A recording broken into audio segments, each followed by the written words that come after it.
Hello everyone, or whoever who be watching this video.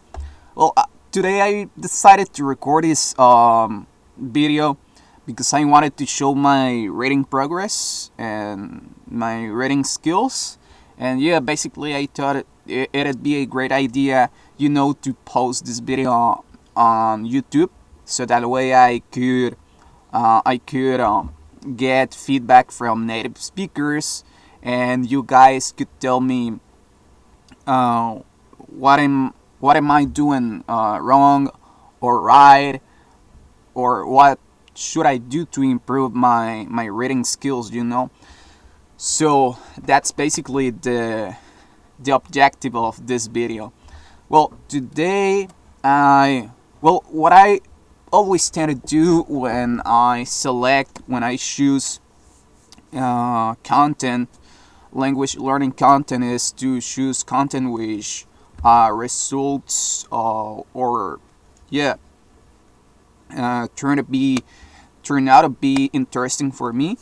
So this is I choose this kind of sort of old article from a newspaper called the Washington Herald, Sunday, December 9, 1906.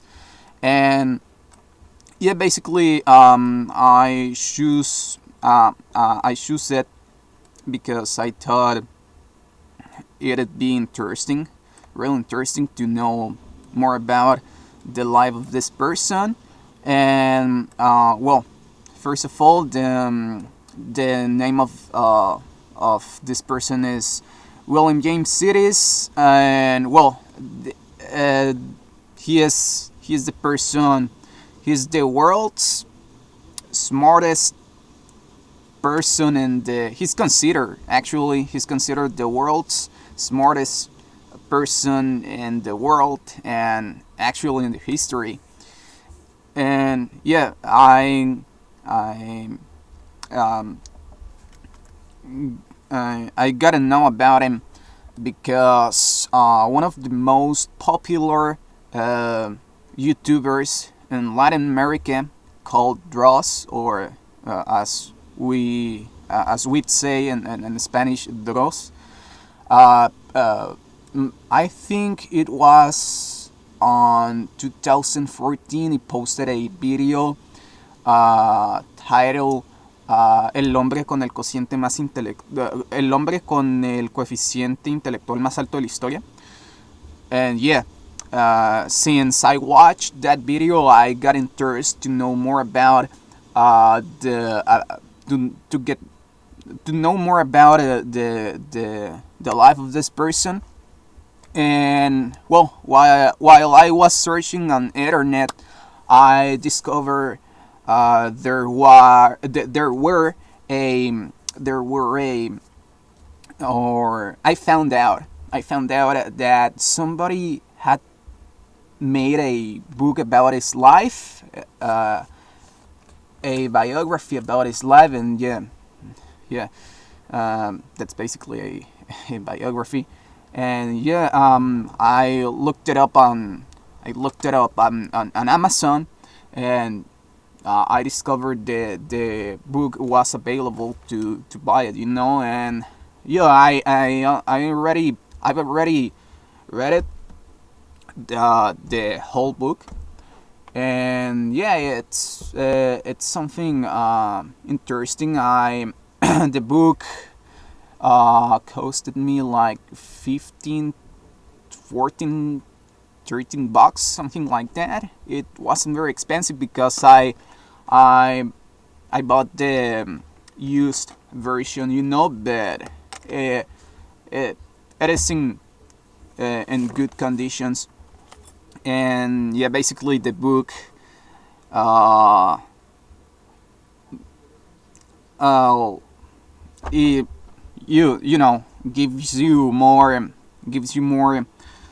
information about illustrates you more about the life of this person, gives you more details about it. Without further ado, I'll start to read this article. And well, here I go. Okay, knows higher mathematics and foreign languages at 8 years. At 8 years of age. Sorry.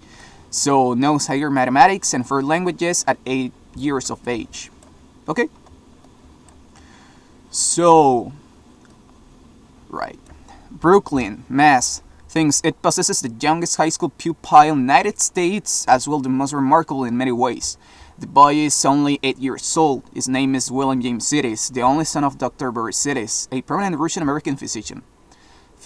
He is master of foreign languages, is an adept in higher mathematics, and is able to do calculations far in advance of his classmates, all of whom are considerably older. The prodigy is regarded with awe by his school associates and with wonder by his teachers. More wonderful still is the fact that his 8-year-old boy is devising a simplified system of advanced English grammar and has also devised a new system of doing logarithms.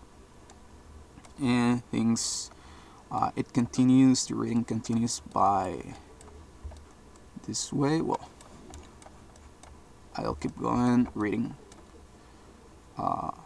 Here. Under the leadership of Professor George I. Aldrich as superintendent, the Brooklyn schools have attained a high rank in the educational system of Massachusetts, and the requirements as to scholarship for admission to the high school are, as a rule, rigidly lived up to. So much, however, was known of the mental development of young Sidis that rules were waived. After the matter had been thoroughly discussed between Superintendent Aldrich, Dr. Sidis, Professor William James of Harvard, and other prominent educators, little William was allowed to enter without many of the prescribed formalities. He did, however, undergo a rather severe private exam. And here we can read William James Sidis, Master of Foreign Languages. Okay, a rather private severe exam. Yeah, undergo a rather severe private exam before Superintendent Aldrich and the principal, but he convinced them in a few moments that he was eligible so far as the scholarship went. To test the lad's quickness at figures, he was asked to multiply 12 by 12 by 12 and gave the correct answer in a flash. "Where's my boy going to stop?" repeated Dr. Sidis when asked the question. "I do not know.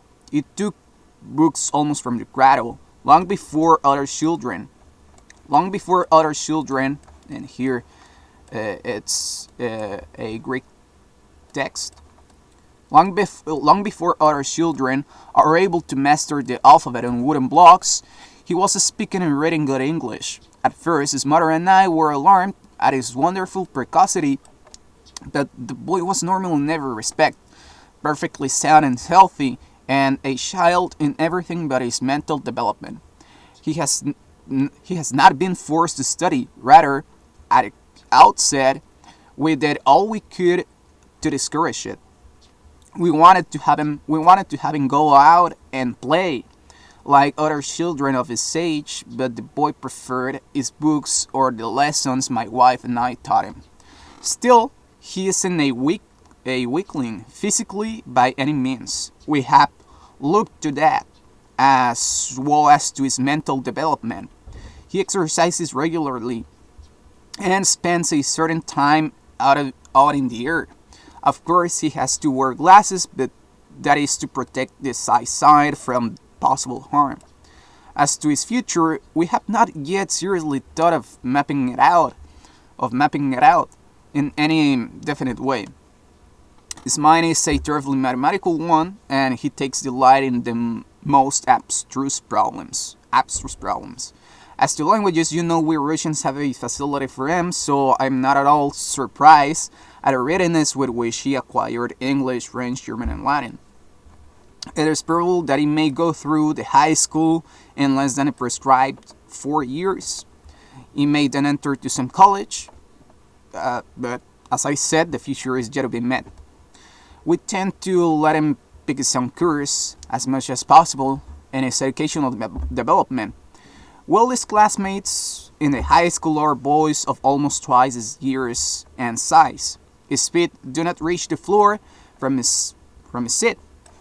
Uh, yeah, they missed a S there. And his childish face is noticeable in the classroom. And his childish face is noticeable in the classroom. But when the lad is called upon to take his place at the blackboard and demonstrate a mathematical problem, the eyes of all his classmates are upon him, as are his teachers, for they know the demonstration will be made and correctly as fast as he can write the figures. As fast as he can write the figures. He is already far ahead of his class. Physics are a second year study, but he takes them now with the sophomores, and it is expected by his teachers that he will advance to that class in all the studies before many months of the school term are over. But his activities do not end with the schoolroom. At home, after school hours, he is busy with his lessons. with his lessons.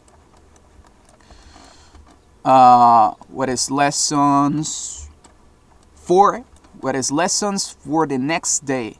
As might be expected, they are soon accomplished. Then Master Sidis takes up work on a system of advanced English grammar, which he is arranging, and which his father and other educators believe has the merit of greater simplicity than any present system. As a side issue, he indulges in some astronomical calculations, or he may do a few logarithms of which he has devised a new system, or he may take a shy at something in the study line equally foreign to the nature of the average boy of 8 years.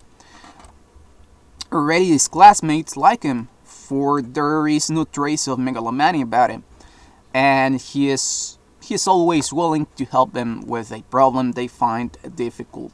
So far, he has not gone in for any of the school societies, although he has said that he might a little later join the athletic association, but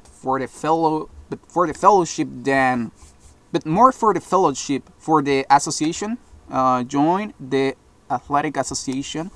Sorry, it's kind of blurry. More for the fellowship than with any idea of taking part in the sports. Yeah, and William comes naturally by bright mentality. His father was for 7 years assistant in psychology at a New York Pathological Institute, and for 2 years director of the psychological hospital of the New York Infirmary, and has made a study of mentality of all kinds. His book, Multiple Personality, opened up a new field in medical science and psychology to popular view. Mrs. Sidis is a highly educated woman. It was that wonderful when Norbert Wiener, the 11-year-old son of Professor Leo Wiener of Harvard, entered Tufts. I think it is pronounced that way. Tufts. I'm not pretty sure. Entered Tufts College this year with a high rank in scholarship. Those who know young Sidis predict that he will establish an even higher record. Those who know young Sidis predict that he will establish an even higher record in the scholarship before he is out of the Brooklyn High School. And yeah, this was, a sort of demonstration of my, reading skills, reading progress. And if you have, as I've said,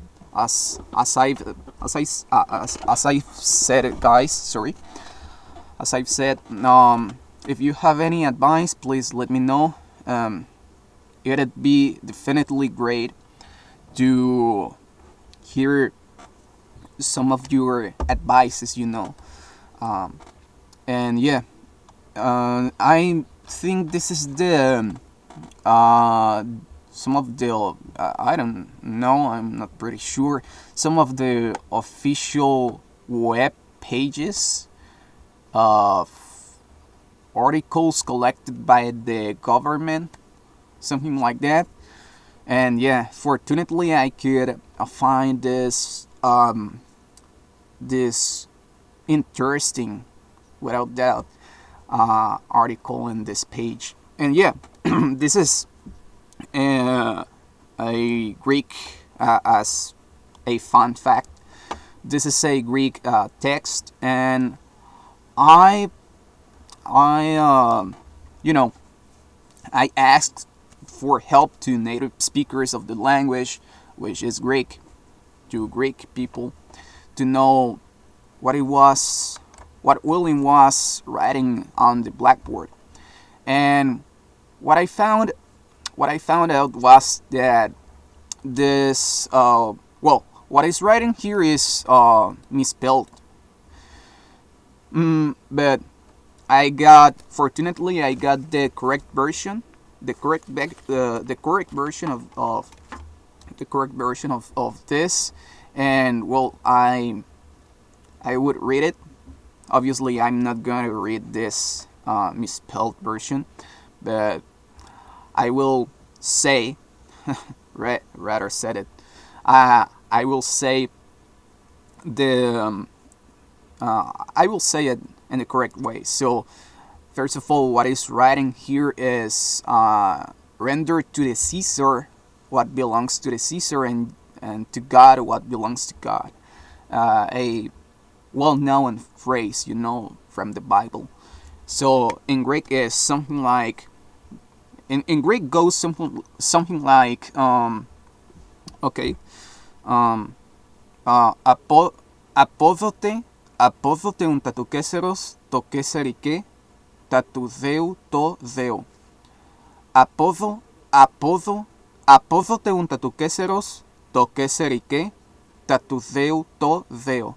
Something like that. You know, it's Old Greek. I'm not pretty sure if I pronounced that correctly in Old Greek, but something like that, you know. Απόδοτε ουν τα του κέσερος το κέσερικέ τα του Θεού το Θεό. Yeah, that's basically how would sound. Yeah. So guys, thank you very much. Thank you so much. Thanks a bunch for watching this video. And yeah, if you have any advice, please let me know. I'd be really grateful to know about your comments. So see you later. Oh, see you guys.